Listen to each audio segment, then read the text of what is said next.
क्या कहना चाहोगे विधानसभा चुनाव को लेके? क्या लगता है कि अब की बार पटौदी में फिर से भाजपा सरकार? मार तो एक तरफा माहौल है, एक तरफा है। एक तरफा। बिमला चौधरी 50,000 प्लस में जाएगी। कुछ समय पहले सर भाजपा से विधायक रहे सत्यप्रकाश जरावता जी, 2-4-5 दिन पहले ही समय खत्म हुआ है कार्यकाल उनका। तो सुनने में आ रहा था, आम जनता कहती थी कि भाजपा ने कोई विकास कार्य नहीं करवाए, रोडों पे खड्डे हैं, किसी प्रकार की कोई जनता की सुनवाई नहीं है। तो अभी बिमला जी के आने से क्या लगता है? देखो जी, जो काम अधूरा है वो पूरा करेगी जी। जो भी अधूरा रह गया था पिछले 5 साल के माए जो बिमला ने काम किया, मुआवजा वगैरह जो भी था, बहुत ही अच्छा काम किया, उसकी तारीफ है। गांव गैल घर गैल वह आती जाती रहती है और मिलनसार है। और बिमला की कम से कम भी 20,000 तो उसकी खुद की वोट, खुद की जो उसकी पर्सनल वोट है वो आएगी। और राव साहब का तो है ही मेन, और बीजेपी का है। तीनों काम ऐसा है जी, ये तीनों जो पॉइंट है, बीजेपी, राव साहब और बिमला। सर राव परिवार की अगर बातचीत करें तो वहाँ परल चौधरी का भी ये कहना है कि हरियाणा की पहली सीएम सिटी पटौदी है। और बार बार वो यही मुद्दा लेके पटौदी के अंदर आए कि हरियाणा की पहली सीएम सिटी पटौदी, क्योंकि सन 1967 में जो राव वीरेंद्र जी ने यहाँ से चुनाव लड़े तो यहीं से विधायक बनने के बाद वो सीएम बने। ठीक, तो क्या लगता है कि राव परिवार की तो सर वो भी गणना करते हैं? देखो जी, कोई करो, राव साहब बीजेपी में है तो बीजेपी का ही वजूद बनेगा जी, इसमें उनका वजूद नहीं बनेगा। बिमला चौधरी की आएगी। 11 सीटें, एक भी सीट मुश्किल से कोई एक हार जाए तो नहीं हारेगी, हारेगी। हाँ, ये पक्का है जी। क्या नाम बाबू जी आपका? श्री भगवान। इसी गांव से बिलोंग करते हैं? हाँ, यही। तो क्या लगता है अब की बार किसकी सरकार? हम तो बीजेपी के साथ है। इस रूट के गांव राजपुरा को ले या नूरगढ़ को ले या आपके गांव को ले, लगभग ज्यादा मत नजर आ रहा है कि भी बीजेपी की तरफ, बीजेपी के सब। तो ये राव साहब का प्रभाव रहेगा या भाजपा सेंटर का प्रभाव मोदी जी का है? भाजपा को भी है, राव साहब को भी, मोदी को भी है, सारे। तो गांव में सबसे विकसित जो कार्य है सरकार ने करवाए, सर कोई गिनवा सकते हैं? मार तो बिमला ने पूरी तो गली पक्की करवा रखी है जी, और पूरे वाटर सप्लाई की पाइप दे रखी है जी। बिमला ने पूरा मुआवजा दिया है, तो हम तो बिमला के साथ ही रहेंगे, हम कित जाएंगे।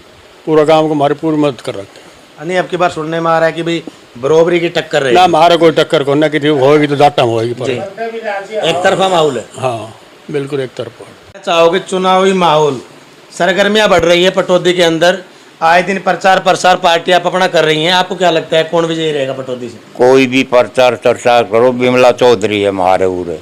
एक तरफा? एक तरफा पूरे गांव का ही मतलब है ना। 550 हमारे वोट से 50 छोड़ के 500 वोट बिमला चौधरी की जाएगी। सर क्या कहना चाहोगे पटौदी विधानसभा चुनाव को लेकर, कौन सी पार्टी आपके गांव के हित की है या कौन सा विधायक आपके लिए ठीक रहेगा? हमारे लिए बिमला चौधरी पहले यहाँ काम करवा चुकी है जी। जितना भी हमारे ये रोड है और कम्युनिटी हॉल के अंदर जो है सफाई का और उसका जो है पेंटिंग वगैरह जितना भी है खर्चा सब उसी की तरफ से हुआ है। गांव में स्कूल है सर? स्कूल है। कितने तक का स्कूल है? 12वीं तक है। +2 तक का स्कूल है। +2। तो बीजेपी के कार्यकाल से ही है या पहले कांग्रेस के समय से ही है? नहीं, पहले कांग्रेस के टाइम से हुआ है जी। तो बीजेपी के अलावा नहीं लगता कांग्रेस आपके गांव में कोई और सुधार कर पाएगी?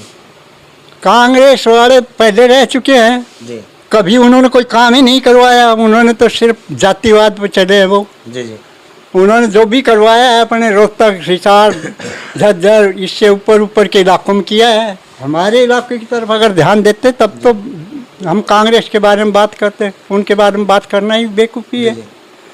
यहाँ कांग्रेस वाले तो कहते हैं कि धर्म और जात की राजनीति बीजेपी सरकार नहीं, धर्म और जात की भी नहीं है। हमारे तकरीबन क्षेत्रों में क्या पूरे हिंदुस्तान में जो है फोर्स, जो बेल्टधारी लोग हैं उनका तो बीजेपी का है, क्योंकि बीजेपी ही एक ऐसी पार्टी है जिसने फोर्स को इज्जत दिया है और फोर्सों को जो है अपने मन मर्जी के हिसाब से काम करने की शक्ति दिया है, पावर जो है। सर अभी मेवात के अंदर एक चर्चा का विषय बना कि देश के खिलाफ वहाँ पाकिस्तान जिंदाबाद के नारे लगाए गए। और वो कांग्रेस प्रत्याशियों के कार्यकर्ता होने लगाए, तो इस पर क्या टिप्पणी देना चाहेंगे सर? इसमें कोई दो राय नहीं है। वहाँ कांग्रेस की मिली भगत के ही वजह से ये सारा केस हुआ है। जी। उन्होंने बीजेपी को बदनाम करने के लिए ही ये कार्रवाई की है, वरना वहाँ बहुत ही अच्छा पहले से माहौल है हमारा। ना हिंदू ना मुस्लिम आपस में कभी भी कोई किसी से जो है झगड़ा करके खुश नहीं है, लेकिन कांग्रेस के माहौल बिगाड़ने की वजह से ही वो कांड हुआ है। अगर कांग्रेस ऐसा माहौल नहीं बिगाड़े तो हमारे यहाँ कोई माहौल खराब नहीं है। कहना चाहोगे बाबा चुनाव को भाई लेके? हम तो मंगवा के मैं बीजेपी के वोट से ज्यादा यह कहना चाहूँगा। कितनी उम्र हो गई बाबूजी आप? मेरी उम्र हो गई 85 साल की। तो 85 साल में कितनी दफा बीजेपी को वोट दिए? बीजेपी को जनता तो यही सारी बीजेपी। जब से बीजेपी बनी है? हाँ, जब से दे रहा हम मोदी समाजवादी जब तक मोदी के साथ था। जी। तो क्या लगता है आपके गांव के विकास के लिए बीजेपी सरकार अच्छी है? भाई बीजेपी सबके लिए बढ़िया से नू कोई कहो बेच सकते नू कटे रहना तो कटो नहीं, बीजेपी से बढ़िया सरकार कोई नहीं है।